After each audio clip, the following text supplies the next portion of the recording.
Here's a segment from a recent Gun Talk radio episode. You can listen to all the Gun Talk radio podcasts however you tune in, or check out guntalk.com for more. Okay, one of our favorite people to talk with about defensive gun uses and what's going on in the media and everything else comes from the Heritage Foundation. Amy Swear joins us right now. Amy, thank you so much for being here. I was following some of your tweets on this situation out of Las Vegas, and as we're talking today, things are still changing and we're getting more information. You want to kind of go back and detail what happened and what you've been tracking? Sure, absolutely. And thank you so much for having me. So this starts back on Friday, and it is, quite frankly, one of the strangest incidents of defensive gun use I've seen, simply because of how little we know roughly, coming up on a week later. So this starts on Friday in Las Vegas, just basic reports of, there was someone shot at an apartment complex in Las Vegas. There's a bit of a police report where they say, no, it's not an active shooter. Everything's fine. Nothing to see here. And really just very limited. Mm-hmm. And had it not been for some follow-up reports that suggested there was a hero employee involved somehow who stopped a shooting, and then some video that leaked showing what appears to be an individual in either a tactical or some sort of motorcycle helmet with a long gun, firing indiscriminately, and then himself getting shot.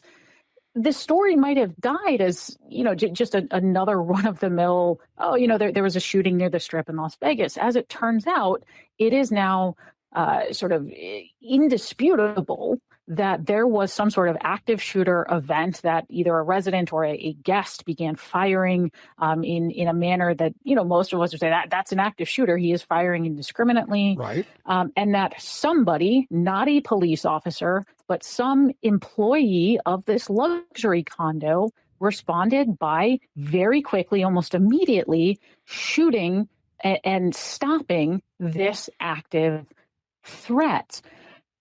And normally, when you have a scenario like that, that makes national headlines, right? You think Greenwood Mall, Indiana, think White Settlement Church.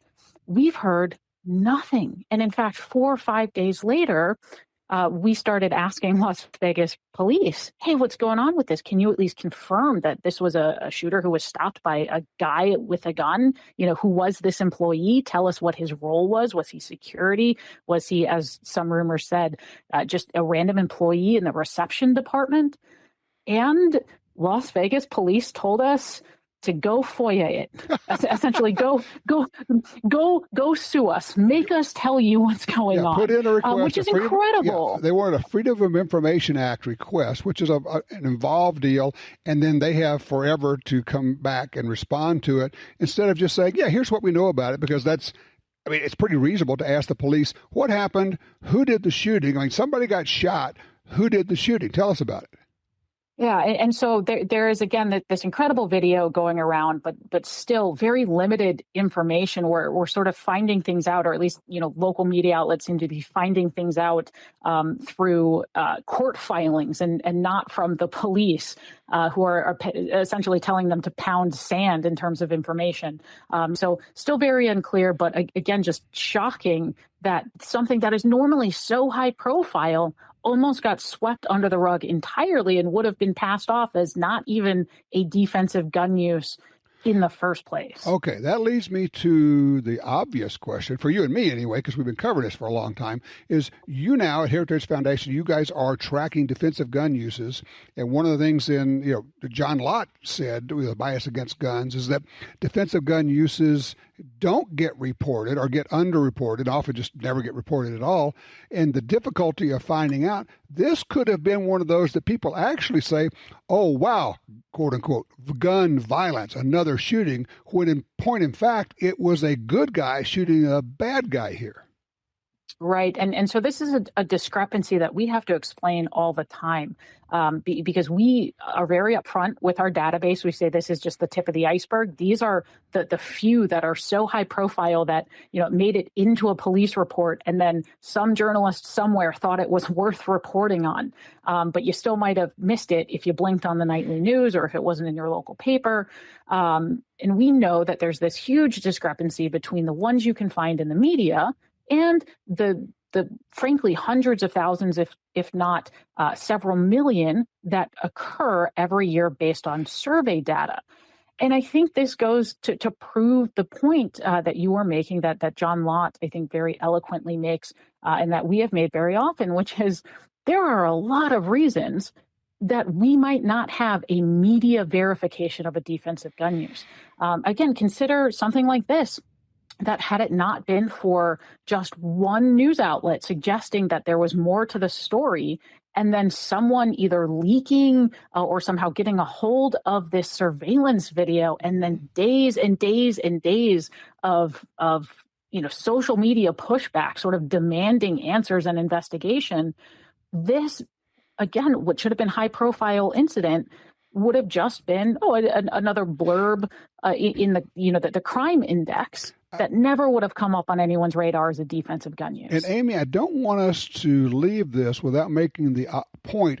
It may be obvious to us, but it may not be obvious to everyone. Why do we beat on this so much? And it's simply this. The reporting of crime, particularly crime that's committed with guns, tends to be very one-sided. And if you leave out defensive gun uses, the public is left with the impression that the only time guns are used against people is when it's a criminal misuse of a gun, some kind of violent assault. It's like if you only reported that doctors kill patients, you would never know about the good that doctors do. Mm-hmm. In this case, that's not an accident. That is not an oversight. I would offer that is on purpose. It is part of the plan of moving public opinion away from the idea that good people have guns. Does that resonate with you? Oh, absolutely. I mean, this absolutely destroys, even if we assume that this was, as some of the later reports suggest, an actual armed security officer. So it's not just a random guy from receiving department, but his job is to keep people safe. This is a building in which some of the most rich and powerful people in Las Vegas live. And how do they choose to protect themselves? Very effectively, it turns out, from active threats. Well, it's with armed security. And so when you start even just putting that out there, well, now you're undermining a lot of gun control narratives about, we can't keep our kids safe in schools by any other means except for taking your guns away from you. Not by protecting them, to the same degree that we protect members of Congress or that rich and powerful people pay to protect themselves, right? No, it's got to be you're the problem and we're going to take your guns. Yeah. And so I think you're right. There's this narrative that just can't be undermined. We won't even protect your children the same way we protect our cash with people with guns. All right, let's bounce to the latest thing. I just found out about this today. You have a new book out about the Second Amendment. What is this? We do. So the Heritage Foundation within the last year has published a booklet called The Essential Second Amendment. It's intended to be sort of a layman's guide to helping understand the history, the philosophy, the purpose of the Second Amendment, and also why it still matters today. So it's intended to take all of that information, all those questions that we get from gun control advocates all the time about, why does it didn't matter then, it doesn't matter now, you're misunderstanding it, and making it accessible to ordinary people so that you don't need a law degree or a history degree to understand it. And here's the best part. It is absolutely free. So you can download it online if you just type in Heritage Foundation Essential Second Amendment. You can download it as a PDF. You can download individual parts of it. Or you can certainly reach out to us at Heritage if you want physical copies, and we will send you as many as you want. Again, absolutely free, no cost to you. We want this out there because we want as many people as possible to have in their hands the ability to understand and then fight back with that information, to be able to take it and use it in this ongoing national conversation and argument even over the Second Amendment. Amy, this is what I call intellectual ammunition. It is ammunition you can use in the battle to support the Second Amendment and the Bill of Rights. I'm looking at it right now. The title of it is The Essential Second Amendment, table of contents, the origins of Second Amendment, the right of the people, the racist roots of gun control. What does a well-regulated militia mean? It goes on and on. So when people are coming back at you. Yeah, but what about this? But what about that? You have all this intellectual ammunition that you can use when you're having this reasonable, persuasive, and that's the key point, persuasive conversation with people. Absolutely. We are in an intellectual battle right now, and it's a long-term battle. We have to play the long game, right?